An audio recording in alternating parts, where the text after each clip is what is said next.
বোলপুর শহর জুড়ে চলছে উচ্ছেদ অভিযান। শুক্রবারও অব্যাহত। দখল হয়ে যাওয়া ফুটপাত ও সরকারি জায়গা পুনরুদ্ধারের কাজে নেমেছে বোলপুর পুরসভা। 27শে জুন থেকে শুরু হয়েছে এই অভিযান। এর মাঝেই বোলপুরের সামগ্রিক উন্নয়ন, যানজট সমস্যা, রাস্তা চওড়া, সৌন্দর্যায়ন এবং পুনর্বাসনের উদ্যোগ গ্রহণ করল শ্রীনিকেতন শান্তিনিকেতন উন্নয়ন পর্ষদ।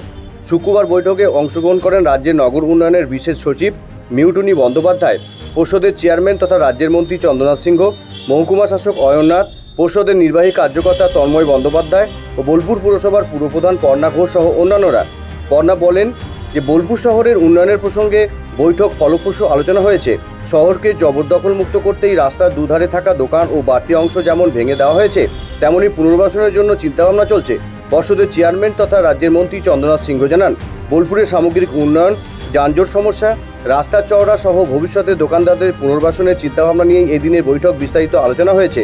শহরের সংকীর্ণ রাস্তাগুলিকে মাটির ভিতর ড্রেনেজ সিস্টেমের প্রসঙ্গে আলোচনায় উঠে এসেছে। বোলপুর পুরসভার হকার এবং রাস্তার দুধারে থাকা দোকানগুলি পুনর্বাসনের আর্জি জানিয়েছে। সামনের সোমবার থেকেই বোলপুর পুরসভা এবং শ্রীনিকেতন উন্নয়ন পর্ষদ যৌথভাবে পুনর্বাসনের জায়গাগুলিকে পরিদর্শন করবে। কোথায় কোথায় পুনর্বাসন দেওয়া যায় ঠিক নির্ণয় করা হবে। অতি দ্রুততার সঙ্গে বোলপুর শহরকে সাজাতে চাইছি। বোলপুরবাসীর কাছে আবেদন, বোলপুর শহরকে জঞ্জাল মুক্ত রাখুন এবং সৌন্দর্যায়নের হাতে বাড়িয়ে দিন। বিও রিপোর্ট, রাঙামাটি 24x7 নিউজ। হিসেবে চেয়ারম্যানকেও ডেকেছিলাম।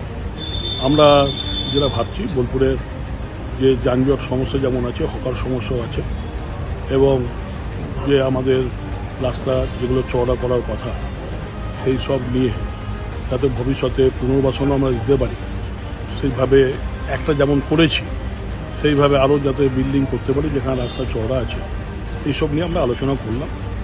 এবং তার সঙ্গে সঙ্গে বোলপুর এসআইডি এলাকাভুক্ত মিউনিসিপ্যালিটিকে নিয়ে আমরা ভবিষ্যতের 35 সাল পর্যন্ত পার্সপেক্টিভ প্ল্যান সেটাকে কনফার্মেশন করলাম, এবং আমরা খুব শীঘ্রই যাতে এই পার্সপেক্টিভ প্ল্যান কাজ করতে পারে তার ব্যবস্থা করেছি, এই কমিটি কাজ করতে পারে।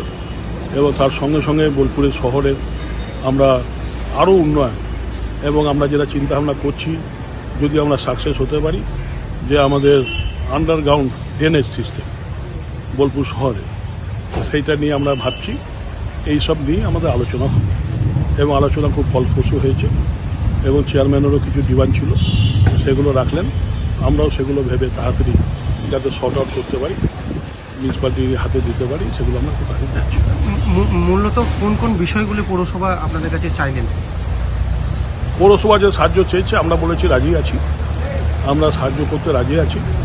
যে হকার পুনর্বাসন নিয়ে আমরা সেটা একমত হয়েছি, যাতে আমরা সোমবারই, আমরা সামনের সোমবারই আমাদের ইঞ্জিনিয়ার যে টিম এবং আমাদের দুজনের মেম্বার, বোর্ড মেম্বার এবং পৌরসভার চেয়ারম্যান সহ ভাইস চেয়ারম্যান সহ অল কাউন্সিলর, আমরা পৌরসভার যে ইঞ্জিনিয়ার, আমরা যৌথভাবে বোলপুর শহরে আমরা সার্ভে করব যে কোথায় কোথায় পুনর্বাসন দেওয়া যায়। কেন আমরা এটা বসে থাকতে চাই না, যে আমরা চাইছি তাড়াতাড়ি এইগুলোকেও শর্ট আউট করতে, যাতে বোলপুর শহর একটা সুন্দরভাবে সাজানো যায়। এবং আমরাও আবেদন রাখবো বোলপুরবাসীর কাছে যে আপনারা যত জায়গায় গোজা ফেলে যে এই যে আমরা করছি সৌন্দর্যকরণ, সেইটাকে নোংরা করবেন না। আমাদের কাউন্সিলররাও আমাদের সেটাও নির্দেশ দিয়েছি যে যাতে ওয়ার্ডে ওয়ার্ডে যেভাবে গোজা তোলা হয়, জঞ্জাল তোলা হয়, সেইভাবে আরও দ্রুত গতিতে মিউনিসিপ্যালিটিকে আমরা বলেছি আরও দ্রুত গতিতে যে ওয়ার্ডগুলোতে বালতি নেই বা যেগুলো দেওয়া হয়নি, কাজ হচ্ছে না, শুরু হচ্ছে না, সেগুলোকে শুরু করার জন্য আমরা বলেছি।